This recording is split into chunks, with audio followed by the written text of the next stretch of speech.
Hi again, everyone. I'm Marianne Paternity, coordinator of the Darien Library Book Group program. And every month we spend a few minutes with Jen Dayton, who heads up collection development here at the library, to hear about some brand new, exciting reads that you might want to pick up soon. Jen. Hey, Marianne. Hi, everybody. This is really a sneak peek into summer of 2017. We are just going to talk about two books. One comes out in July, one comes out in August, and one has been out for a very, very long time.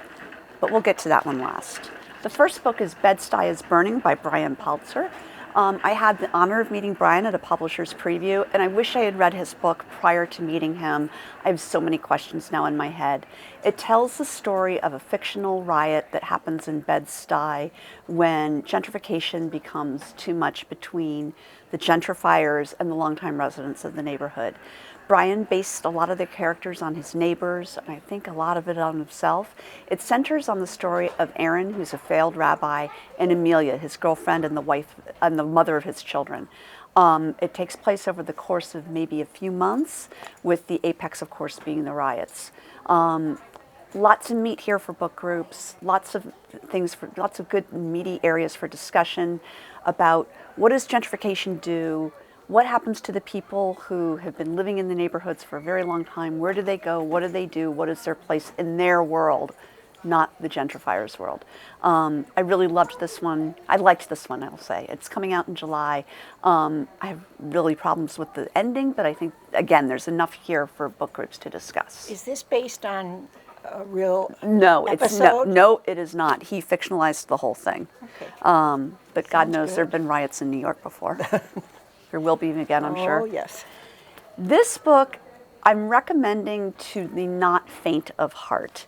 Tom Perrotta has always done a really great job of mining the moral fabric of our country. You might remember him. He wrote Election, Little Children, The Leftovers. This is his new book, Mrs. Fletcher. Comes out in August. Mrs. Fletcher is new to the empty nest. She has sent her only child off to college. He has a whole lot of issues of his own. He is a bro. He is what you never want your son to grow up to be. She somehow falls into this web of loneliness, which morphs into a addiction to pornography. It is, like I said, it's not for the faint of heart, but boy, is it terrific. I loved this book. I could not stop reading it. The ending is terrific. Again, a lot of moral questions it brings up. What do you do with that loneliness? Where does that go? What's the line in the sand that you won't cross? I think that for certain book groups, this is a really good choice. But, if that whole subject bothers you, please don't read this for your book group. Okay? Possibly stepping out of our comfort zone on this one. Yeah. Yeah. But it's classic Tom Perrotta. Lots of moral ambiguity, lots of choices. It's great. It's terrific. Well worth it. So if you've got a really good thick skin, have a good time. The last book I want to talk about is for our National Poetry Month, which is April. And for those of you who have been loving Lincoln in the Bardo or are huge fans of Our Town, this is really sort of the book that began that whole sort of way of looking at a graveyard. Spoon River Anthology was written in the 1920s. It is the story of the Spoon River Graveyard where Lincoln's first love is actually buried. It's a real place. And what Edgar Lee Masters did was he imagined the lives of the denizens of the Spoon River Graveyard.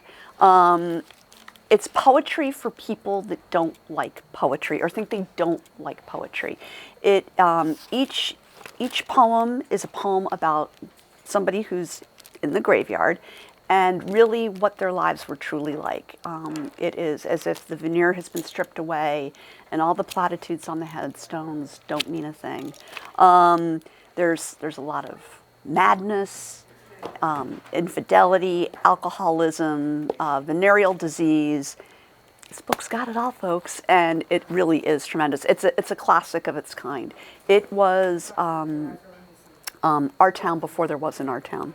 And I own this book. It made the move to 900 square feet with me, and I can't say enough good things about it. And it would be great discussion for your book group if you wanted to do a book of poetry for April. We'd love it. Let us know if any of these sound good to you. We will be definitely getting them as part of our Book in a Bag collection, and they'll be available once they're published, except Yep. for this one, which is available now. Yep. Thank you, Jen. Thank you, Marianne. Have a great month, everyone. Bye-bye. Bye.